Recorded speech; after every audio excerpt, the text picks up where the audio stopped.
अस्सलाम वालेकुम and welcome back दोस्तों। मैं आपको परफेक्ट वेब सॉल्यूशंस की तरफ से लारावल 6 की इस वीडियो ट्यूटोरियल सीरीज के पार्ट 21 में खुशामदीद कहता हूं। दोस्तों, मेरा नाम इमरान कासिम है और आज के इस लारावल 6 के वीडियो ट्यूटोरियल में हम डेटाबेस में क्यूरी बिल्डर को यूज़ करते हुए, जो कि एक लारावल स्पेसिफिक हमें कुछ फंक्शंस प्रोवाइड करता है जिनको हम यूज़ करते हुए क्यूरी को बिल्ड कर सकते हैं। इससे पहले लास्ट वीडियो ट्यूटोरियल में हमने रॉ क्यूरी बिल्डर के बारे में देखा था कि किस तरीके से हम सिलेक्ट, इंसर्ट, डिलीट, अपडेट को यूज़ करते हुए और स्टेटमेंट को यूज़ करते हुए रॉ क्यूरीज एग्जीक्यूट कर सकते हैं। तो आज के इस वीडियो ट्यूटोरियल में हम ऑलमोस्ट उसी तरीके से, लेकिन अ बिट डिफरेंट वे, इसमें हम बिल्ट इन फंक्शंस जो लारावल हमें प्रोवाइड करता है विद डीबी फसाड, उनको हम यूज़ करना सीखेंगे और देखेंगे कि किस तरीके से उन फसाड्स को, उस फसाड को यूज़ करते हुए हम क्यूरी बिल्डर के थ्रू अपनी क्यूरीज बिल्ड कर सकते हैं और अपना स्पेसिफिक रिजल्ट हासिल कर सकते हैं फ्रॉम द डेटाबेस। तो मैं उम्मीद करता हूं कि मेरा ये आज का वीडियो ट्यूटोरियल भी आपको पसंद आएगा और आप इसको लाइक करना, और अगर आपने अभी तक हमारे चैनल को सब्सक्राइब नहीं किया हुआ तो इसको सब्सक्राइब करते हुए साथ में मौजूद बेल के नोटिफिकेशन आइकन को ज़रूर प्रेस करेंगे ताकि आपको हमारी आने वाली हर नई वीडियो या सीरीज़ की नोटिफिकेशन मिलती रहें और आप उनसे अप टू डेट रह सकें। Thank you very much. तो चलिए शुरू करते हैं आज के इस लारावल 6 के वीडियो ट्यूटोरियल को।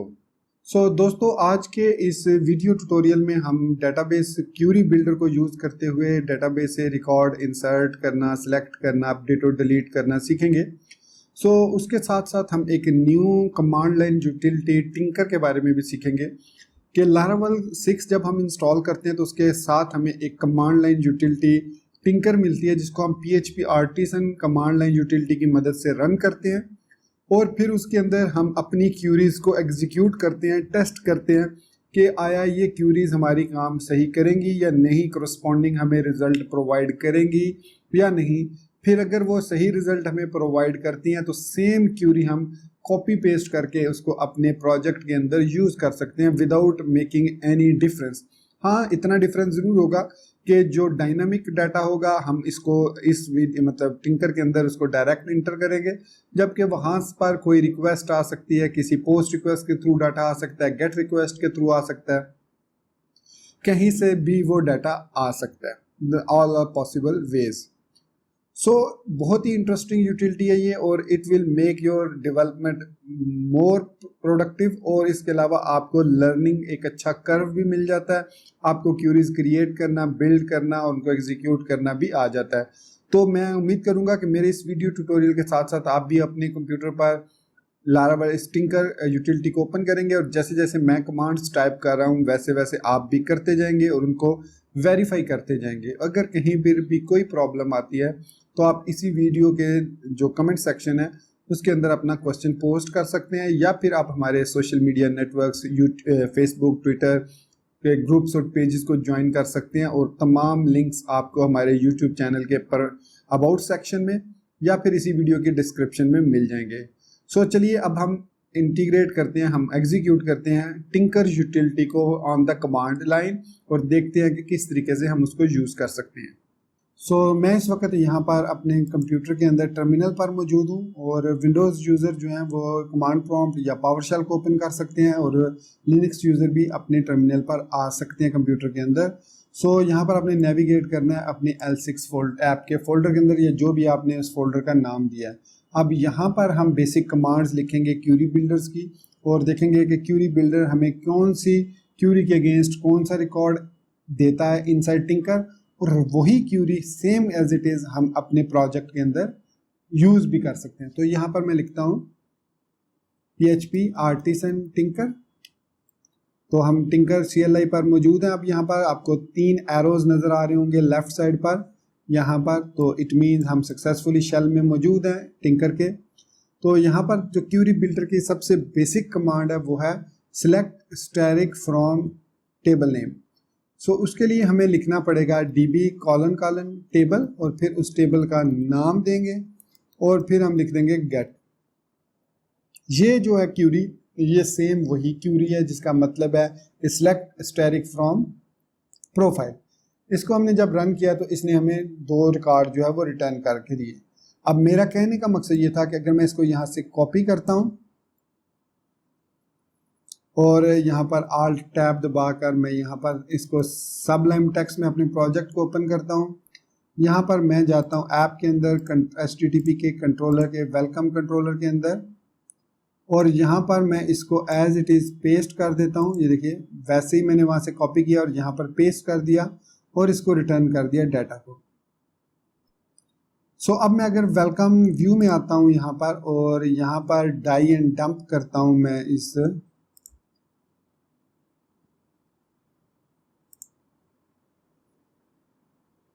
बल्कि कंट्रोलर के अंदर ही यहीं पर डाई एंड डंप कर लेते हैं, जरूरत ही नहीं है वहाँ पर जाने की। सो डाई एंड डंप डाटा कर लेते हैं ये। सो अब अगर मैं टर्मिनल यहाँ पर आता हूँ और यहाँ पर मैं इसको रन करता हूँ राउट को वेलकम के साथ। सो यहाँ पर अब आप देख सकते हैं कि यहाँ पर हमारे पास दोनों रिकॉर्ड जो हैं एज इट इज़ जैसे यहाँ पर शेल के अंदर थे, देखिए ऐसे, इसी तरीके से यहाँ पर भी हमारे पास आइटम्स की सूरत में दो रिकॉर्ड ऑब्जेक्ट्स रिटर्न हो चुके हैं with 0 array index and 1 array index. हम चाहें तो इनको लूप के थ्रू भी डिस्प्ले करवा सकते हैं। फॉर एग्जांपल मैं यहाँ पर लिख सकता हूँ फॉर ईच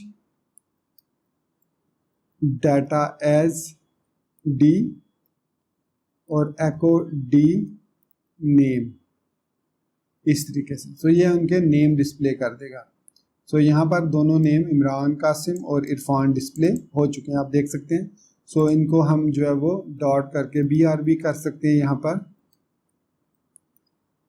सो इस तरीके से आपने देखा दोनों रिकॉर्ड डिस्प्ले हो गए हैं। सो ये है हमारे पास सिंपलेस्ट पॉसिबल क्यूरी, और इसके अगेंस्ट हमें जो क्यूरी मिलती है वो है सिलेक्ट स्टैटिक फ्रॉम प्रोफाइल। अब मैं वापस आऊँगा उधर ही अपने टर्मिनल पर। सो यहाँ पर अब हम अपनी बाकी क्यूरीज को रन करना सीखेंगे। सो नेक्स्ट जो हमारी क्यूरी है गेट के बाद, हम चाहते हैं कि हम सिर्फ और सिर्फ पहला रिकॉर्ड शो करना, ये वाला। सो इसके लिए हम गेट की जगह पे फर्स्ट यूज़ कर सकते हैं। सो फर्स्ट का मतलब है कि पहला रिकॉर्ड हमें शो कर दो। अगर आप लास्ट रिकॉर्ड को शो करना चाह रहे हैं तो डेफिनेटली अभी हम आगे चल के देखेंगे जब हम ऑर्डर बाय क्लास या इसको डिसेंडिंग ऑर्डर में या इसको असेंडिंग ऑर्डर में कैसे एग्रीगेट फंक्शन के थ्रू चेंज कर सकते हैं। तो फिलहाल हम चूंकि सिर्फ सिलेक्ट करना सीख रहे हैं तो इसलिए अभी हम एग्रीगेट फंक्शंस पर नहीं जाएंगे। सो इस मदद से हमने फर्स्ट रिकॉर्ड गेट कर लिया, इसकी मदद से हमने तमाम रिकॉर्ड को गेट कर लिया। इसी तरीके से अगर कोई स्पेसिफिक रिकॉर्ड हमें डेटाबेस के अंदर, हमारे पास बेशुमार रिकॉर्ड्स हैं, उसमें से कोई एक या एक से ज़्यादा रिकॉर्ड फेच करने हैं तो उसके लिए हम वेयर क्लॉज को यूज़ करते हैं। सो हम लिखेंगे जैसे DB : table profile where ID, 1 और उसको गेट कर। सो इट मीन्स अब हम उसको कह रहे हैं कि भाई प्रोफाइल टेबल में जाओ और वो वाला रिकॉर्ड फाइंड करो जिसकी ID 1 है और उसको गेट करके मुझे शो कर दो। So it will show us in the form of object of array. लेकिन अगर हम ये चाह रहे हैं कि वो उसको गेट ना करे, बल्कि ज़ाहिर बात है हमें पता है कि ID जो है वो यूनिक ID है, इसमें एक ही रिकॉर्ड होगा। सो हम यहाँ पर गेट की बजाय फर्स्ट को भी यूज़ कर सकते हैं। सो डिफरेंस क्या होगा अभी मैं दिखा देता हूँ आपको। देखिए गेट की मदद से हमें एरेज मिला तो यहाँ पर हमें लूप लगाना पड़ेगा, जबकि इसकी मदद से हमें एक सिंपल ऑब्जेक्ट मिला और अब हम इस ऑब्जेक्ट को डायरेक्ट किसी भी इसकी वैल्यू को एको करा सकते हैं आसानी के साथ अगर हमने इसको किसी वेरिएबल के अंदर सेव किया हुआ है। सो ये थोड़ा सा डिफरेंस है between get and first. So where में हम मल्टीपल पैरामीटर्स यूज़ कर सकते हैं, जैसे कि greater than, equal to, less than, not equal to वगैरह वगैरह। सो वो कैसे हम यूज़ करेंगे, मैं कहता हूँ कि ID वाली जिनकी ग्रेटर देन 1 हो वो शो करो। सो यहाँ पर मैं डबल कोट्स के अंदर ग्रेटर देन लिख दूंगा। सो इट मीन्स हमें पहला वो रिकॉर्ड फाइंड करके दो जिसकी ID ग्रेटर देन 1 हो। सो यहाँ पर उसने हमें 3 वाला रिकॉर्ड रिटर्न कर दिया, क्योंकि 1 के बाद यही एक रिकॉर्ड हमारे पास डेटाबेस के अंदर मौजूद है। इसी तरह अगर मैं लेस देन कहूँगा तो वो हमें रिकॉर्ड रिटर्न नहीं करके देगा, क्योंकि 1 से नीचे कोई रिकॉर्ड मौजूद ही नहीं है, 0 वाला कोई रिकॉर्ड मौजूद ही नहीं है, और ऑटो इंक्रीमेंट ID जो है वो स्टार्ट ही 1 से होती है। सो अगर मैं 1 की जगह अब 3 लिख दूंगा तो हमें ये रिकॉर्ड जो रिटर्न करेगा वो 1 वाला रिटर्न करेगा। सो इस तरीके से वेयर क्लॉज के अंदर हम ऑपरेटर्स को इस तरीके से यूज़ कर सकते हैं। अगर हम ऑपरेटर को यूज़ नहीं करते तो जो डिफ़ॉल्ट ऑपरेटर होता है वो इक्वल होता है, ये वाला इक्वल साइन वाला ऑपरेटर उसके अंदर यूज़ हो रहा होता है अगर हम यहाँ पर कोई भी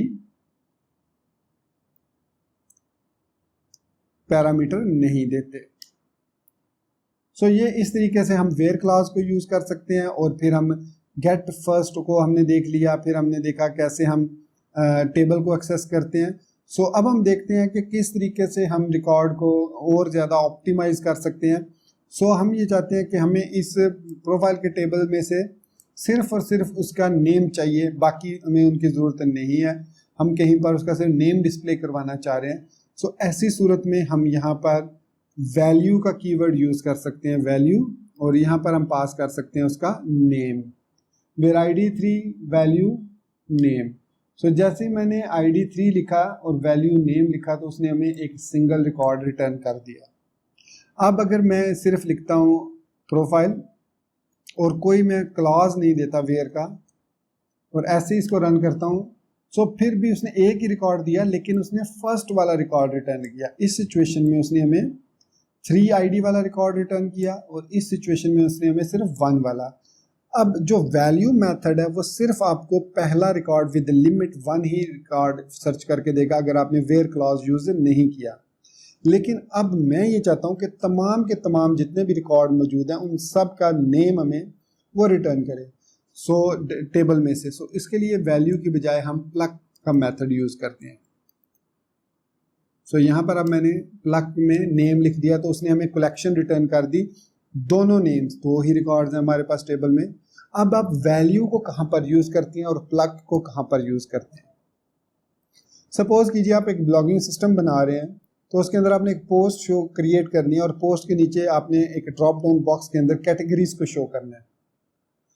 आप क्या करेंगे, आप उन कैटेगरीज को, तमाम कैटेगरीज को वैल्यू के थ्रू गेट करेंगे, मतलब वैल्यू के थ्रू गेट करके आप उनको कहीं पर भी डिस्प्ले कर सकते हैं।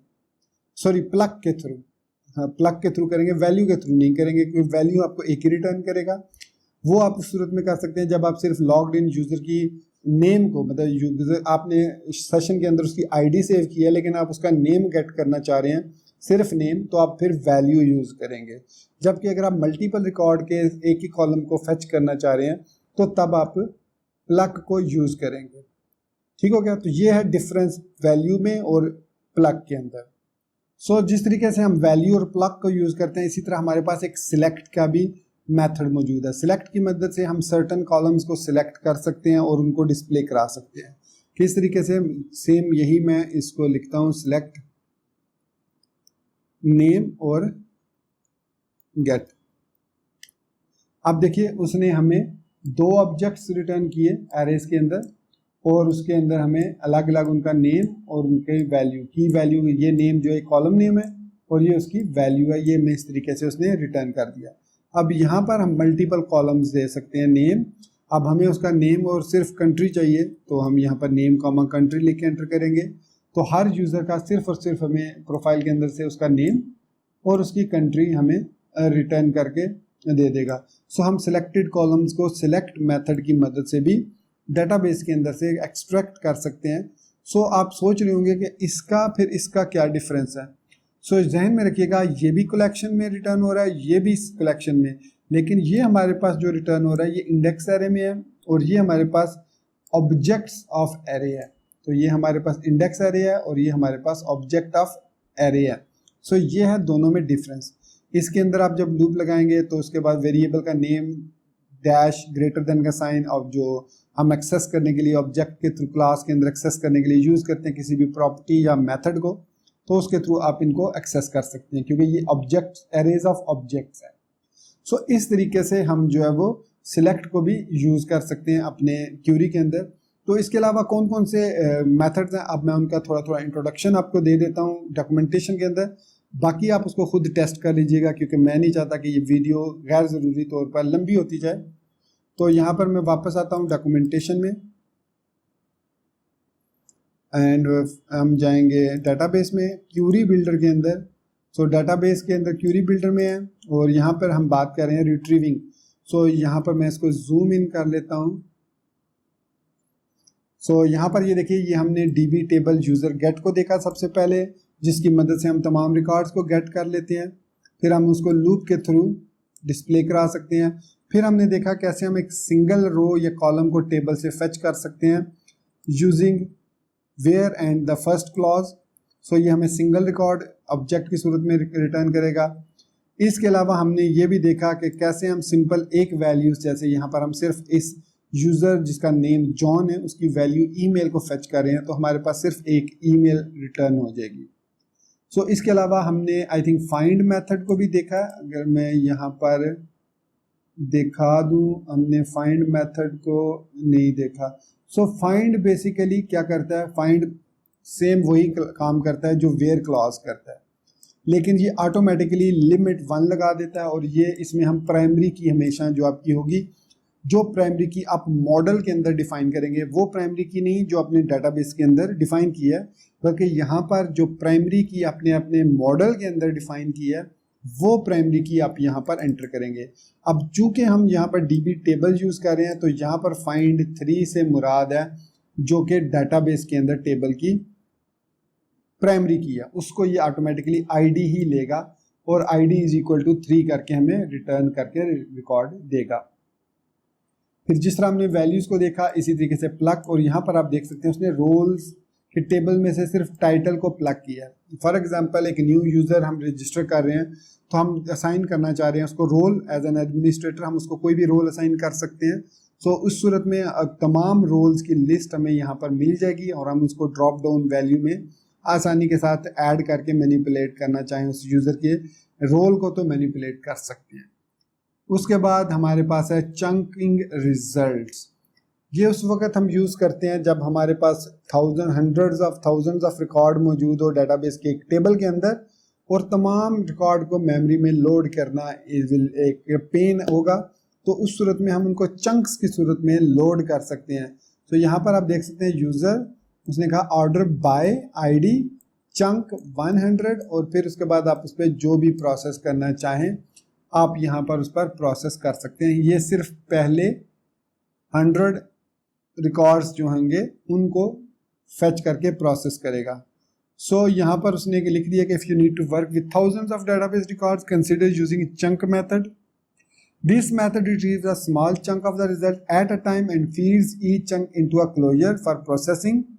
This method is very useful for writing artisan commands that process thousands of records. For example, let's work with the entire user table in chunks of 100 records at a time. So यहाँ पर वो कह रहा है कि आप chunks को processing पर रोक भी सकते हैं by returning false. For example ये हम रिकॉर्ड जब प्रोसेस कर रहे हैं तो एक दफ़ा 100 रिकॉर्ड्स पर प्रोसेसिंग होगी, अगर 200 टोटल रिकॉर्ड्स हैं तो फिर नेक्स्ट 100 पर प्रोसेसिंग होगी। लेकिन अगर आप पहले ही 100 रिकॉर्ड्स पर उसको वापस करना चाह रहे हैं, ब्रेक करना चाह रहे हैं, तो आप इस लूप के बाद रिटर्न फॉल्स लगा देंगे, तो रिटर्न फॉल्स की सूरत में वो वहीं पर ब्रेक कर देगा और आगे नहीं बढ़ेगा। तो यह है हमारे पास चंक। इसके अलावा यहाँ पर हमारे पास एक और भी मेथड है चंक बाय आईडी। सो यहाँ पर हम टेबल यूज़र से वो वाले रिकॉर्ड फेच कर रहे हैं जिनकी एक्टिव जो है वो फॉल्स है, और चंक बाय आईडी 100 फंक्शन यूजर्स। सो यहाँ पर chunk by method, if you are updating database records while chunking result, your chunk result could change in unexpected ways. So when updating records while chunking, it is always best to use chunk by ID method instead. This method will automatically paginate the result based on the records primary की। सो अगर आप record में कुछ record को table को update करना चाह रहे हैं, सो वहाँ पर आप उसको, मतलब आपके पास एक्टिव यूज़र फॉल्स हैं, सो आप उनको अपडेट करना चाह रहे हैं, सबको ट्रू करना चाह रहे हैं, तो इस एक कमांड की मदद से आप उन तमाम यूज़र्स को ट्रू कर सकते हैं, उनके जो एक्टिव हैं वो ट्रू कर देंगे। सो ये है हमारे पास चंक बाय आईडी। सो अगर आप रिकॉर्ड को अपडेट, डिलीट या कोई भी प्रोसेसिंग कर रहे हैं तो उसके लिए आप सिंपल चंक नहीं बल्कि चंक बाय आईडी को यूज़ करेंगे। सो इसके अलावा हमारे पास एग्रीगेट फंक्शंस होते हैं। एग्रीगेट फंक्शंस कौन कौन से होते हैं? फॉर एग्जांपल हम रिकॉर्ड्स को काउंट कर सकते हैं, उनमें से मैक्स वैल्यू, मिनिमम वैल्यू, उनकी एवरेज और उनका सम मालूम कर सकते हैं। ये सारे एग्रीगेट फंक्शंस हैं।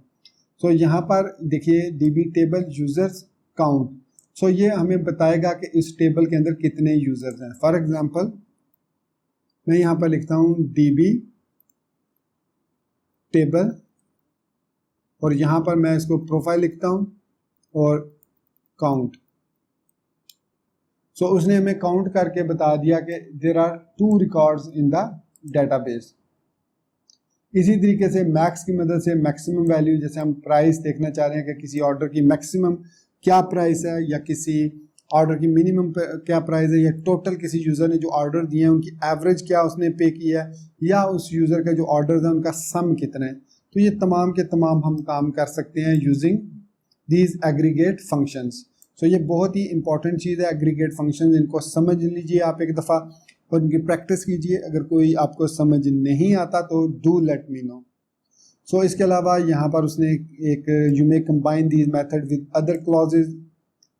सो यहाँ पर उसने कहा कि जी DB record orders where finalized 1 और एवरेज प्राइस। अब यहाँ पर वो ये कह रहा है कि ऑर्डर्स तो कई यूजर्स ने प्लेस किए हैं, लेकिन उनमें से वो ऑर्डर्स उनकी एवरेज प्राइस निकाल के दो जो फाइनलाइज्ड हो चुके हैं, जो प्रोसेस्ड हो चुके हैं, जिनकी पेमेंट्स कंप्लीट हो चुकी है, जो हमें रिसीव हो चुकी हैं पेमेंट्स, फाइनलाइज्ड ऑर्डर्स की टोटल एवरेज प्राइस हमें निकाल के बता दो। सो ये जो क्यूरी है ये वाला काम करेगी। उसके बाद हम ये चेक करना चाह रहे हैं कि एक रिकॉर्ड एग्जिस्ट करता है या नहीं। For example DB table profile where ID 4 exists. So इसने हमें फॉल्स रिटर्न किया। अगर मैं एग्जिस्ट की बजाय यहाँ पर गेट या फर्स्ट लिखता हूँ तो ये हमें एम्प्टी एरे दे रहा है, अगर फर्स्ट लिखता हूँ तो नल रिटर्न कर रहा है। लेकिन अगर हम ट्रू और या फॉल्स की सूरत में वैल्यू लेना चाह रहे हैं तो हम एग्जिस्ट को यूज़ करते हैं। तो ये हमें रिकॉर्ड के फेच करने के बाद उस पर चेक करके बताता है कि वो रिकॉर्ड एग्जिस्ट करता है या नहीं in the form of true and false. तो एग्जिस्ट के साथ साथ हमारे पास है डज नॉट एग्जिस्ट। सो ये हमें ट्रू रिटर्न करेगा अगर वो रिकॉर्ड एग्जिस्ट नहीं करता। So does not exist, does not exist, so doesn't exist, so it's not doesn't, it doesn't exist। so doesn't exist will return true अगर वो रिकॉर्ड मौजूद नहीं है। अगर वो रिकॉर्ड मौजूद है तो ये उसको फॉल्स रिटर्न कर देगा। तो ये रिकॉर्ड 3 वाला मौजूद था तो इसने हमें फॉल्स रिटर्न कर दिया। सो ये है हमारे पास determining if record already exist in the database और नॉट। फिर उसके बाद सिलेक्ट को हमने देख लिया कि हम कॉलम्स को सिलेक्ट करके भी डिस्प्ले कर सकते हैं। फिर हम डिस्टिंक्ट रिकॉर्ड को भी सर्च कर सकते हैं। समटाइम हमारे पास ऐसे रिकॉर्ड्स होते हैं जो कि मल्टीपल रिकॉर्ड्स हैं, मतलब ऑर्डर्स के टेबल में एक यूज़र कई ऑर्डर कर सकता है तो उसके कई दफ़ा रिकॉर्ड्स हो सकते हैं। सो हम सिर्फ और सिर्फ देखना चाह रहे हैं कि यूनिक मतलब डिस्टिंक्ट कितने यूज़र्स हैं, मतलब 1000 जो ऑर्डर्स हैं उनमें से क्या पता 10 ऐसे हों जो यूनिक हों, बाकी सारे रिपीटेड ऑर्डर्स हों, उन्हीं यूज़र ने बार बार रिपीट किए हुए हों। सो हम इस डिस्टिंक्ट की मदद से स्पेसिफिक रिकॉर्ड्स को उसमें से एक्सट्रैक्ट कर सकते हैं, गेट कर सकते हैं यूजिंग डिस्टिंक्ट मेथड। इस तरीके से DB table users distinct get. So इसी तरीके से हमारे पास यहाँ पर आप देखिए क्यूरी, अब हम जो है वो ऐड भी कर सकते हैं सिलेक्ट को, कि यहाँ पर हमने लिखा सिलेक्ट नेम, तो अगर वो कह रहा है कि उसकी एज को भी साथ शो करो तो हम उसको अपेंड कर सकते हैं क्यूरी को with add select. So basically ये कहना ये चाह रहा है कि अगर हम एक क्यूरी लिखते हैं DB लिसन प्रोफाइल और सिलेक्ट नेम। सो यहाँ पर सॉरी DB लिसन मैंने लिख दिया, actually my mistake, DB listen नहीं था ये, DB टेबल। सो यहाँ पर उसने हमें रिटर्न कर दिया एंड यहाँ पर अब उसने हमें यहाँ पर ये रिटर्न कर दिया कि query builder profile select name. तो ये हमने क्यूरी के साथ हमारे पास आ गया। अब मैं यहाँ पर लिखता हूँ user is equal to query add select country और गेट। अब आपने देखा कि उसने ना सिर्फ हमें नेम रिटर्न कर दिया बल्कि उसका कंट्री भी सिलेक्ट कर दिया। हम यहाँ पर अगर सिंपल गेट लिख दें, सपोज मैं यहाँ पर लिखता हूँ query is equal to DB colon table और यहाँ पर मैं लिखता हूँ प्रोफाइल सिलेक्ट नेम। ये मैंने लिखा और इसके बाद मैं लिखता हूँ क्यूरी गेट। सो इसने हमें सिर्फ रिटर्न किया उनके नेम, लेकिन अगर मैं यहाँ पर लिखता हूँ ऐड सिलेक्ट कंट्री और फिर उसके बाद गेट करो, सो ऐड वो कह रहा है कि मैसेज कॉलम नॉट फाउंड, अच्छा सॉरी कंट्री को मैंने स्पेलिंग गलत लिख दिया, COUNT कह रहा है फील्ड सिलेक्ट नेम कंट्री, अच्छा वो बेसिकली उसने ऐड कर लिया है उसको भी। सो हमें दोबारा क्यूरी लिखनी पड़ेगी। So query is equal to DB table comma profile, sorry spelling mistake, select name. So अगर हम लिखेंगे क्यूरी गेट तो ये हमें रिटर्न करेगा सिर्फ नेम। अगर मैं लिखता हूँ क्यूरी यूजर या क्यूरी लिख लेते हैं direct, query add select country और गेट। सो अब उसने हमें नेम और कंट्री भी दिया। इसके बाद अगर मैं यहाँ पर लिख देता हूँ सिटी तो उसने हमें नेम कंट्री सिटी भी दे दिया। अगर यहाँ पर मैं अब ऐड सिलेक्ट करता हूँ फोन तो उसने हमें उस रिकॉर्ड को भी ऐड करके दे दिया। सो ये उसके कहने का मकसद है। तो ये था हमारे पास बेसिक जो है वो DB क्यूरी बिल्डर के साथ हम किस तरीके से सिलेक्ट कर सकते हैं। नेक्स्ट हम रॉ एक्सप्रेशंस को देखेंगे, फिर उसके बाद इंसर्ट करने को, अपडेट और डिलीट रिकॉर्ड कैसे करते हैं हम DB क्यूरी के थ्रू, वो नेक्स्ट वीडियो ट्यूटोरियल में हम देखेंगे। सो दोस्तों मैं आज के अपने इस वीडियो ट्यूटोरियल को यहाँ पर ख़त्म करता हूँ और नेक्स्ट वीडियो ट्यूटोरियल में हम रॉ एक्सप्रेशंस को देखेंगे, रॉ मेथड्स को देखेंगे, उसके अलावा यहाँ पर जॉइंस को भी हम देखेंगे अगर टाइम मिला, वरना हम सिर्फ रॉ मेथड्स पर काम करेंगे और जॉइंस को उसके बाद देखेंगे, क्योंकि जॉइंस जो है ये एक काफ़ी सेंसिटिव टॉपिक है और इनको जब तक आपको अच्छे तरीके से समझ नहीं आएगी आप टेबल्स के दरमियान रिलेशनशिप क्रिएट नहीं कर सकेंगे अच्छे तरीके से। फिर उसके बाद यूनियंस हैं, ये वेयर क्लॉजेज हैं डिफरेंट किस्म के। सो ये आप देख सकते हैं यहाँ पर, ये मैं ऑलरेडी बता भी चुका हूँ लेकिन इसमें अभी काफ़ी सारी चीज़ें बाकी हैं। तो ये सब की सब जितनी मैक्सिमम पॉसिबल हो सकी नेक्स्ट आने वाले वीडियो ट्यूटोरियल में वो हम कवर करेंगे और बाकियों को उसके बाद वाले वीडियो ट्यूटोरियल में कवर कर लेंगे। सो गाइस इसी बात के साथ मैं आपसे इजाज़त चाहूँगा, मिलते हैं नेक्स्ट लेवल 6 के वीडियो ट्यूटोरियल में। टिल देन वीडियो को लाइक करना, चैनल को सब्सक्राइब करना, बेल आइकन दबाना बिल्कुल मत भूलिएगा। Thank you very much for being with me till the end. Take care, goodbye and Allah Hafiz.